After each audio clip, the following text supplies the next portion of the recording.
All right, welcome, ladies and gentlemen, back to another episode of Rise Urban Nation, where we highlight the incredible journeys of Black and Pan African entrepreneurs making waves in their industries. Today, I'm honored to speak to someone who's transforming the signing services industry with innovation, integrity, and deep commitment to helping others.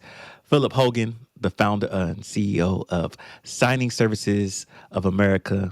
Phillip's journey is one of just perseverance, service, and business excellence. Since founding SSA in 2016, he has redefined how signing services operate, introducing cutting-edge technology and creative problem solving to ensure seamless execution of legal documents. But beyond his business success, Phillip is a firm believer that helping others is the key to success. Today, we will explore his journey, the lessons he's learned, and how a service first mindset can lead to extraordinary growth in business and life. Phillip, welcome to Rise Urban Nation. It's great to have you here. He's also a tech guru, y'all. He's been helping me set the tech up and make sure it sound right, make sure his video is really crispy. How are you doing, sir? I'm good, man. I'm good. Thank you, and it's good to be on your show.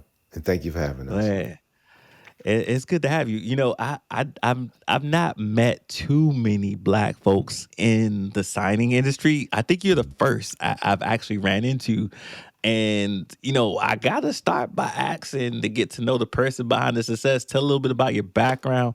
What led you to creating Signing Services of America, and what was your vision when you started?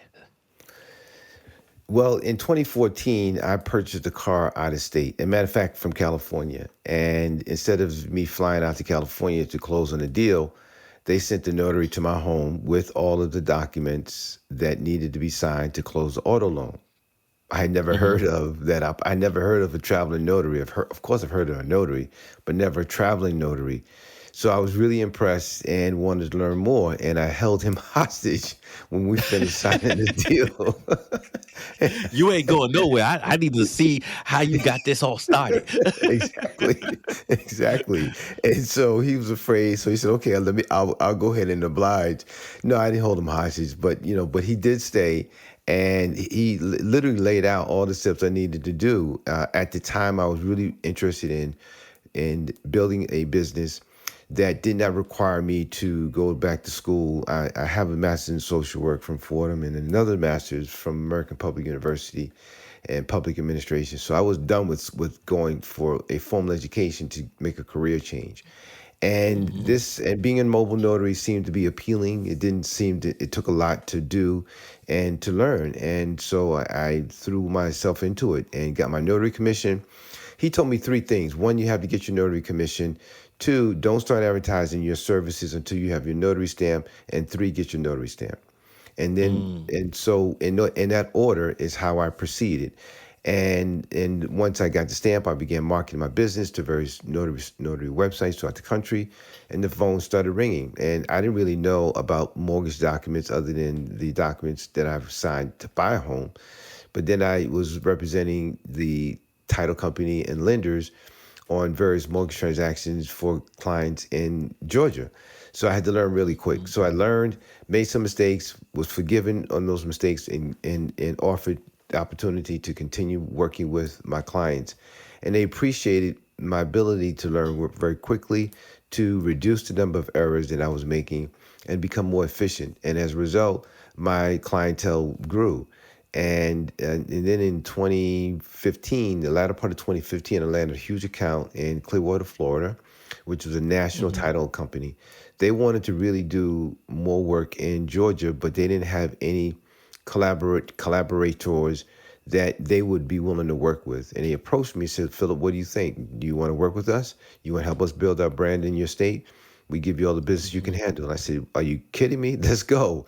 So so in February of 2016, I launched Signing Services of America. I didn't have any idea how to run a signing service, but I knew if I said no to these people, they would have gone on to the next person on their list, and I would have lost the opportunity to do what truly enjoy doing, which is serving, serving my fellow man, being obviously, providing a service, and then of course having a business a very successful business for the past 10 years.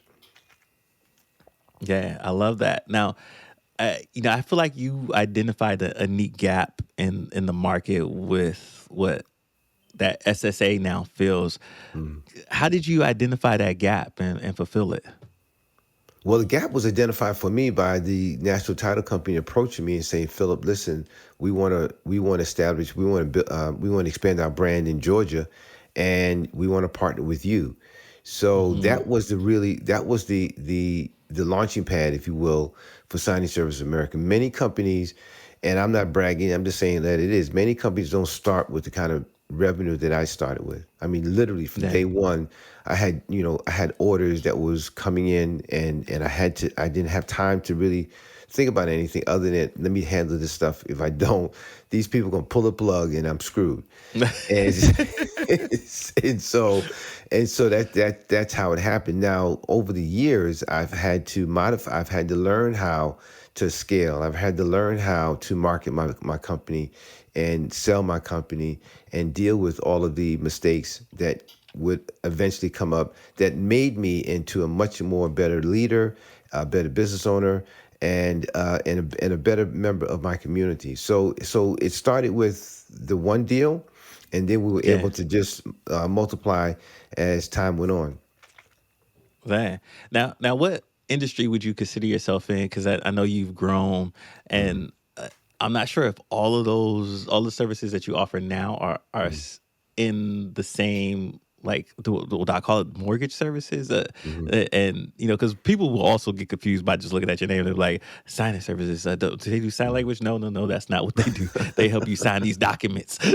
Right, right, right, right, But what industry would you consider your company in, like, right. based on all these different, expanded services that you have? It's kind of like a la carte now. Like, I can give you a little bit of this, a little bit of that, depending on what you need.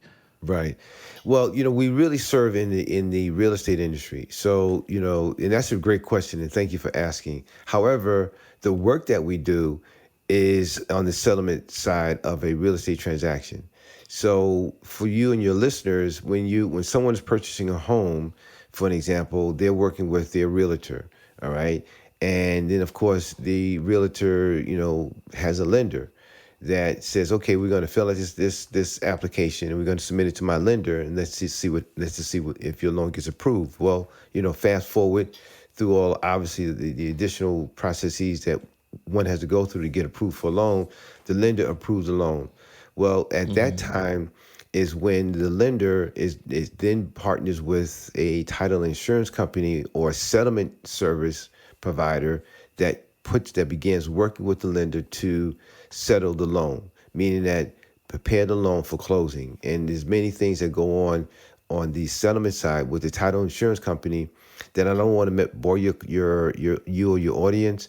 But Signing Service America, comes in when the settlement provider says, okay, we need a third party vendor to then arrange for a notary to meet with our Hmm. clients, the homeowners, to get these various documents signed. So that's why I say we fall within the realm of the real estate industry.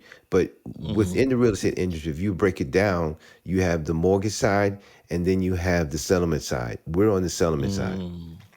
Gotcha, gotcha, gotcha.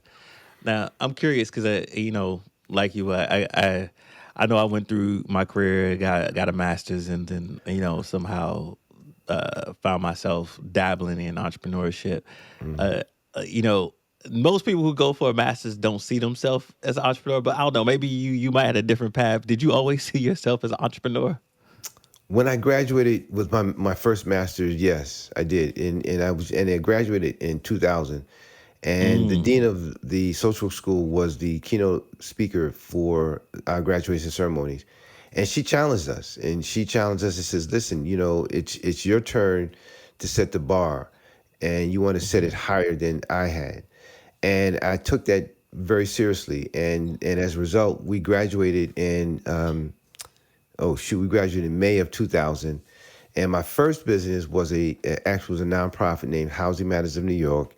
And Mm. yeah, I brought a building in Brooklyn, New York, out of foreclosure and converted it into a transitional living community for formerly incarcerated adult men who were nonviolent drug offenders. And so these men came home from the correction facilities. And back then in Brooklyn, where is I'm a New Yorker, and the home was in Brooklyn, New York. And Brooklyn, that borough, that region of the borough, was a high had high propensity for black males to Mm-hmm. be incarcerated because of the crime that they committed. So Yeah. back then, they were coming home and they were going into correction facility. They were going into shelters. They couldn't go back into the housing programs because they had a felony conviction. So they were going into shelters, and unfortunately, many of them were committing crimes, and wind up what being reincarcerated. So I said, Mm-hmm. listen, then what can I do to stop this? If I can't stop it, what can I do to slow it down? And so I said, okay, well, let's go ahead and start a social service program. And I had the background prior to that, I was working with formerly incarcerated. No, sorry, I was working with the men and women who have been mandated into substance abuse treatment, because at that time I was a substance abuse Mm. counselor. So I had a background to work with this population and really knew them very well, knew what some of their issues were, knew what some of the Yeah. both internally and environmentally. And I said a housing program would be a possible link to recidivism.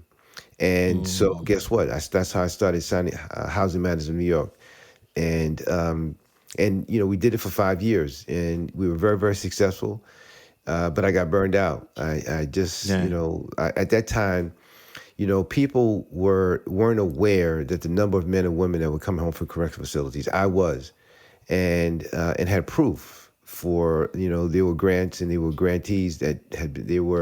there were nonprofits who had been awarded funds to prove that these zip codes, in particular the one that I was in, was a high a zip code for high crime, and men and women coming back home.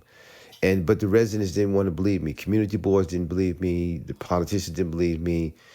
And I just got burned out trying to help people, convince people, hey, listen, you know what?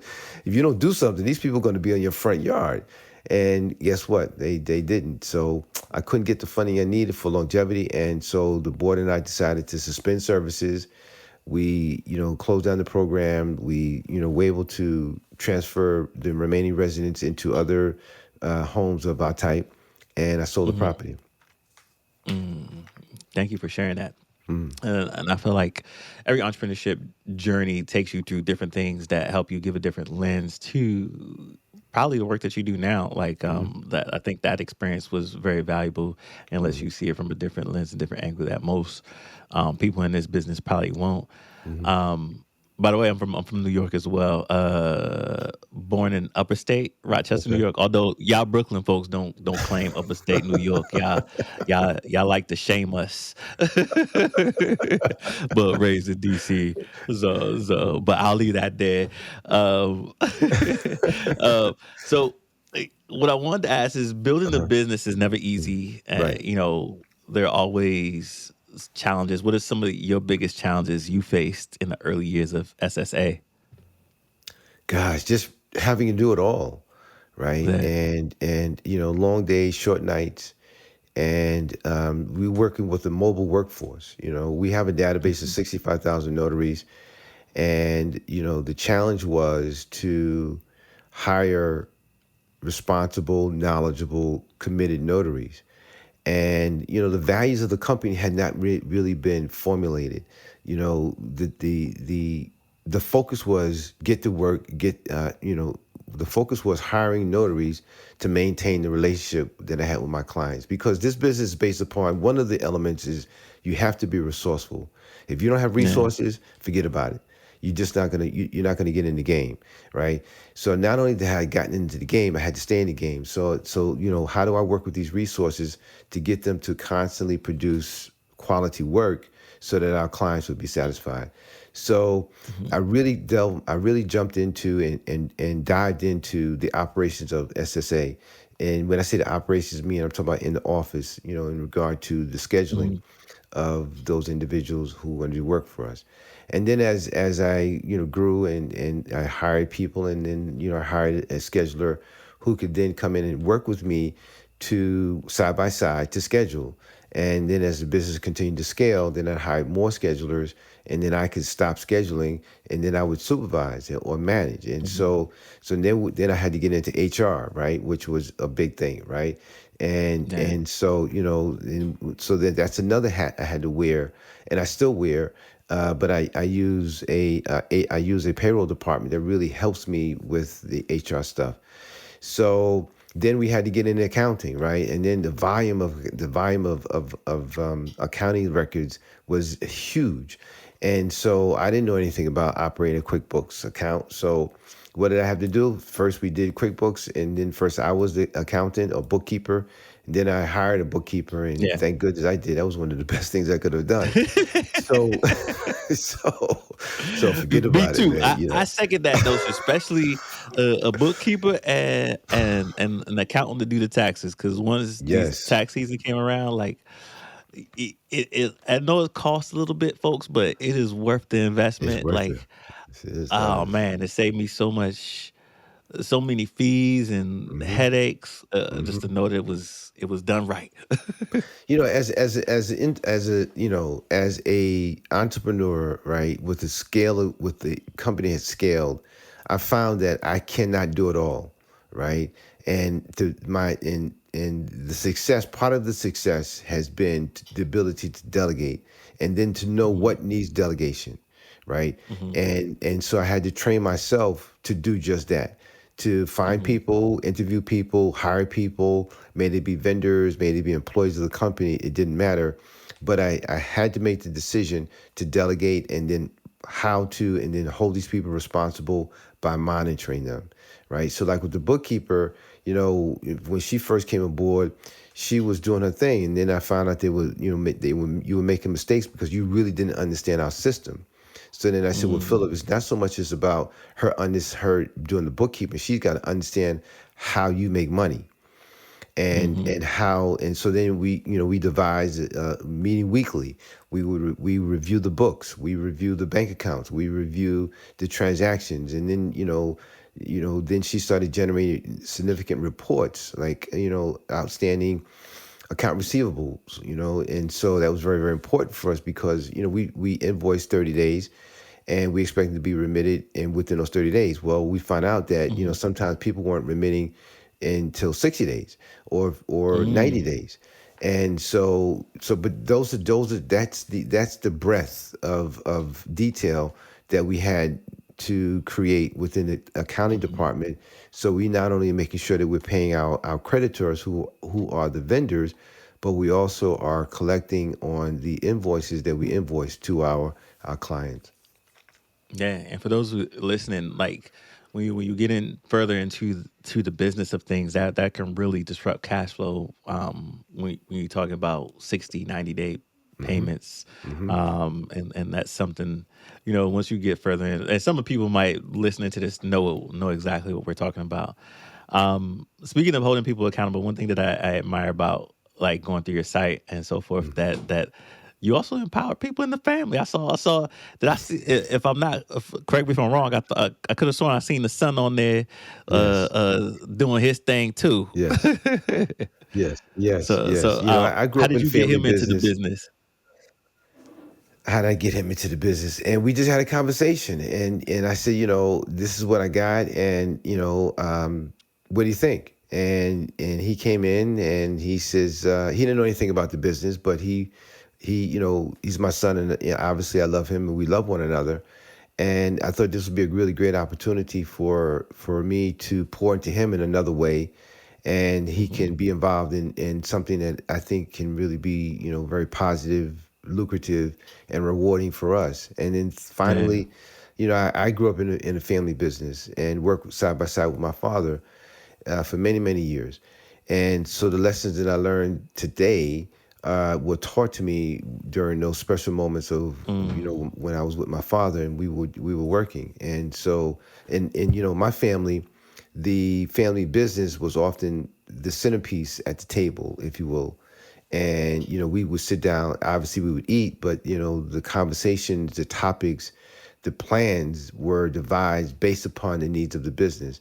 And in his own mhm, way, he would send messages to me, communicating to me in his unique way, as to what happened and how things had to happen, But and based upon those things, let's just go ahead and move forward.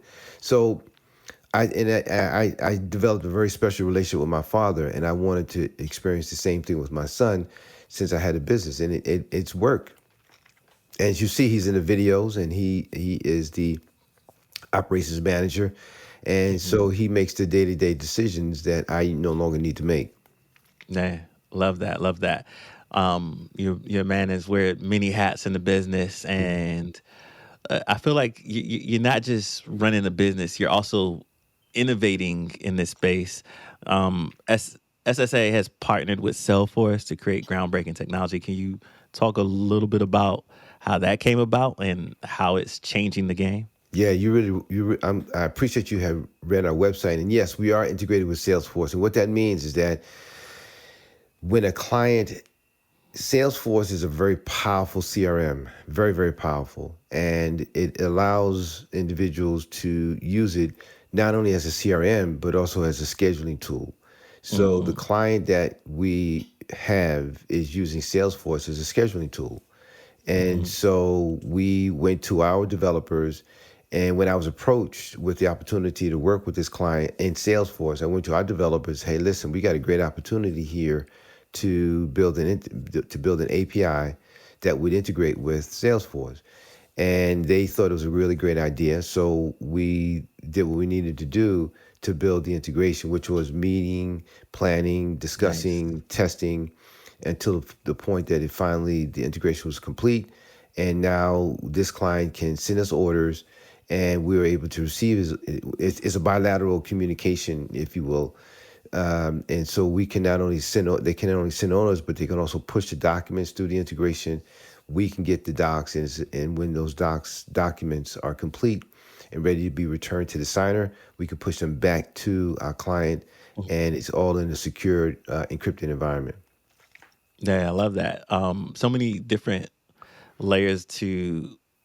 I love how even every story that you've told so far has Mhm, layers of helping others and how that mhm, leads to success from helping your accountant with mhm, knowing how you make money so that it made her be helped her to be a better accountant for the business, mhm, helping your son, bringing him in, grounding in love and so forth, and helping him understand how the business, sharing some of those examples from your dad to share in just life skills and then things that you can you know um instill in him, and you guys can have that bond in while building the business, and then also leaning into the innovation around Salesforce, which helps Salesforce and helps you.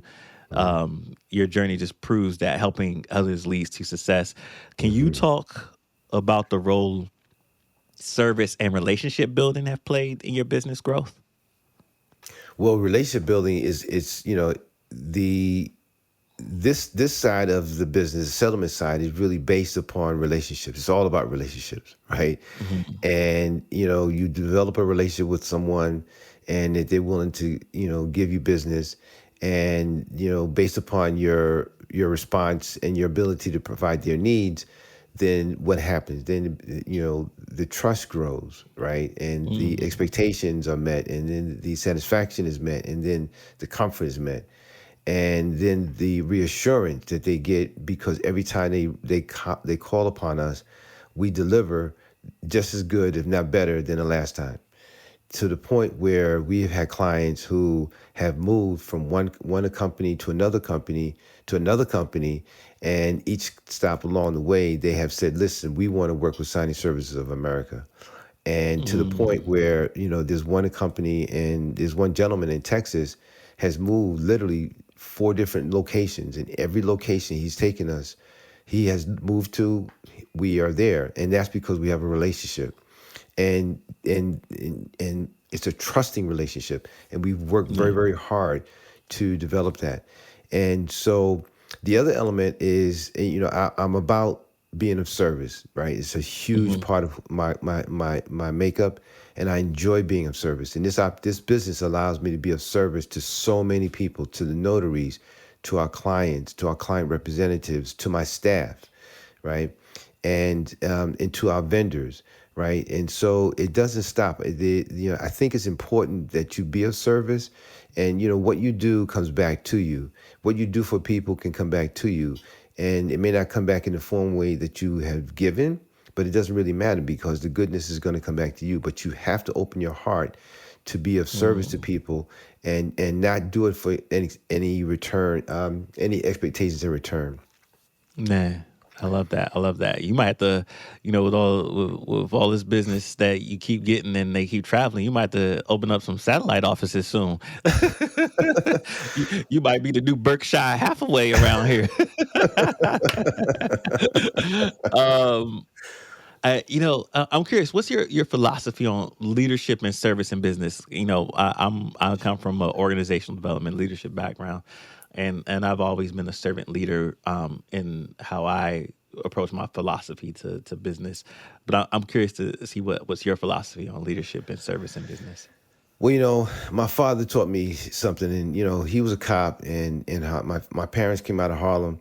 My family comes out of Harlem, and he in the days that when we used to work, and gosh, man, I miss my father, but he would say, he said, leadership. He would say, Philip, and these are his exact words, right? He said, Philip, you take care of your people take care of you, Mm, right? And what does that translate to in today's times, right? Is that you can't abuse your staff, right? You have to mhm, reward them when they need to be rewarded. You have to criticize them when it's time for to be criticized, and you have to prepare them, right, for what it is you want them to do. And that's mhm, one of the things that I spend a lot of time on is to constantly working with my staff to back them up. First of all, mhm, to allow them to make the decisions, yes, based upon the training that they've acquired from me. And then we review. We had an issue today with one of my staff that, I was going over some bills, and I found out the bills were kind of like, kind of high. And I said, this is what's going on. So I went to her. mhm, We had a conversation. She admitted, oh, I didn't realize I was making those mistakes. I said, no big thing, right? It's let's turn this into a training moment where you can benefit from it. It's not about chastising you, it's about correcting the problem so it doesn't reoccur. So that's a method how we take care of our staff, right? Have another staff who had an emergency medical procedure. Guess what? And she just couldn't come to work. What I'm going to do, right? Okay, we'll cover, right? And we made some internal moves. She was able to do her thing, and when her medical emergency procedure was over, she was clear to come back to work. Came back to work, mhm, and so those are the ways that we take care of our people, and then I model, right, what it is that I expect from my staff, right? I'm a good communicator. mhm, So if I want you to communicate with me, if I want you to communicate with our staff, then I've got to communicate with you. And part of that means that I have to make myself available when you need me. mhm, So in terms of leadership, it's about modeling what you expect for your staff. It's about encouraging your staff. It's about making your staff feel valued, and it's about giving your staff mhm. the opportunity to be creative and say, okay, listen, I want you to dig this hole, metaphorically speaking, but I'm not going to tell you how to dig it. It's your Yeah. job. It's up to you. You know what I'm saying? I just want the hole dug. Now you, That you ain't never lie about that. you know what I mean? So that's about leadership, and so about service. It speaks for itself. Man. It's as I said earlier. It's about I really believe in being of service to one another, and I enjoy that, and I enjoy it for many many reasons. Because one, that's what my heart is. It's my soul is. I'm meant to be of service to others, and I enjoy seeing other people be successful based upon my contribution to the life. And the third piece you mentioned was what? It was leadership, service, and something else. No, it was just leadership and service. Okay. So leadership and service and business, but you definitely hit it on the nail.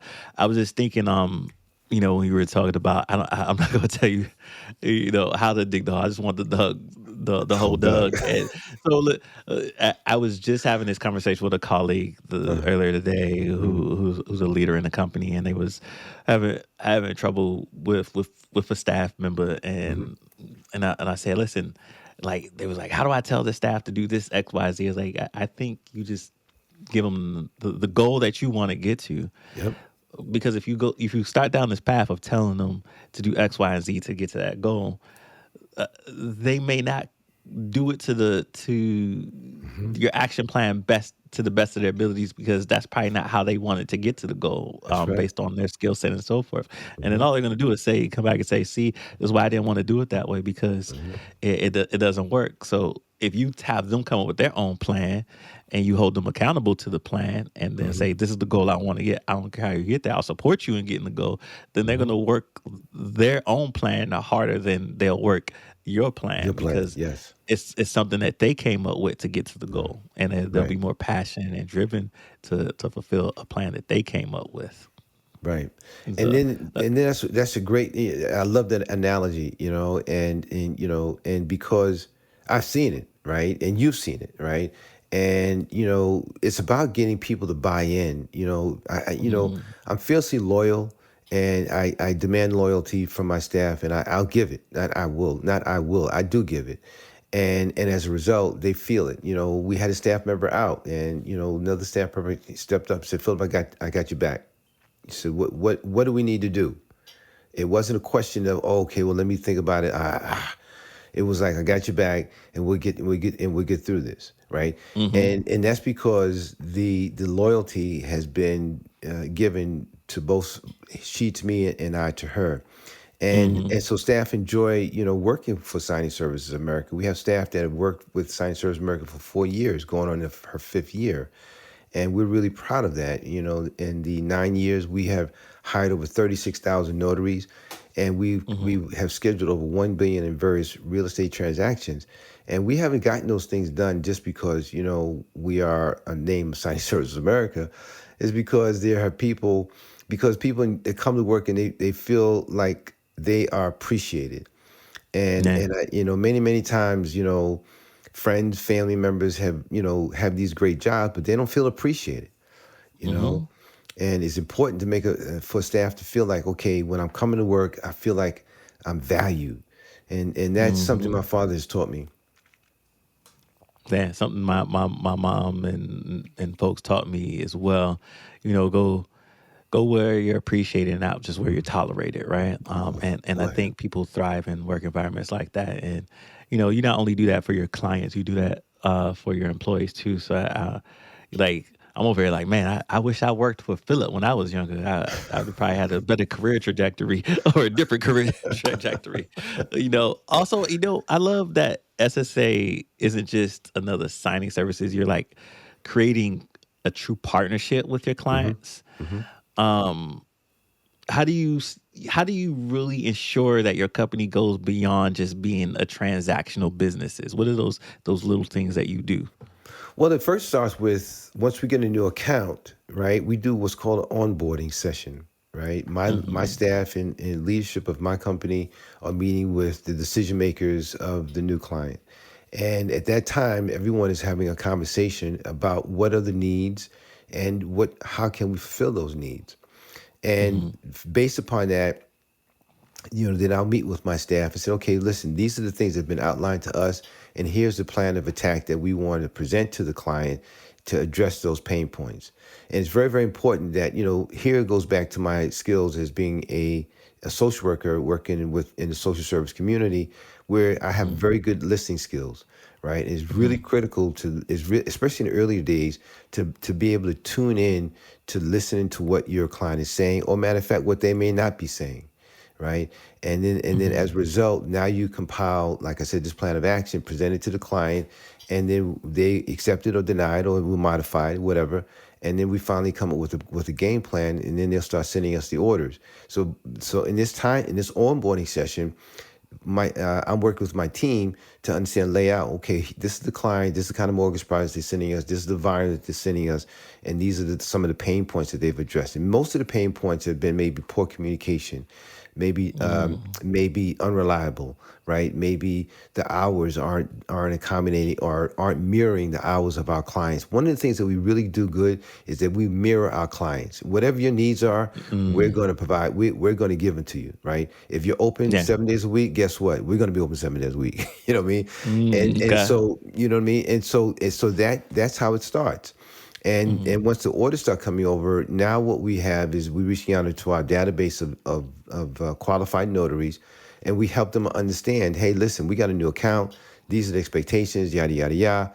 And you need to make sure that you're aware as to what our clients' expectations are and special instructions, so that there will be no problem with you executing the documents that these clients have sent us.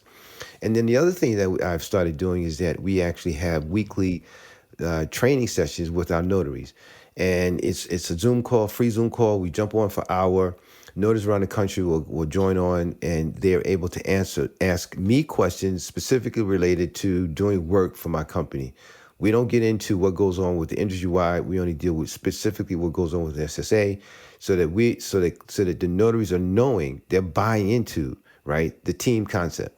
It's really, really Yeah. important that everybody understands that you are part of the team. And the goal is Mm. to win. The goal is to score a damn touchdown, to score a home run, and is going through 4 quarters or 9 innings. At the end of the day, we win. And our Mm. clients are expecting us to win. And if we win, our clients win, everybody wins. And that's the I concept love that I that. have, and that's what we do. Yeah, I love that. I love that. Now, I'm gonna tap your brain for some, lessons learned along the way that kind of helped you win. Mhm. Because there's a lot of listeners on here who are entrepreneurs or aspiring to build their own business. Mhm. And what are some of the biggest lessons you've learned along the way that helped you win? Do what you say and say what you're going to do. Expand upon that. Sure.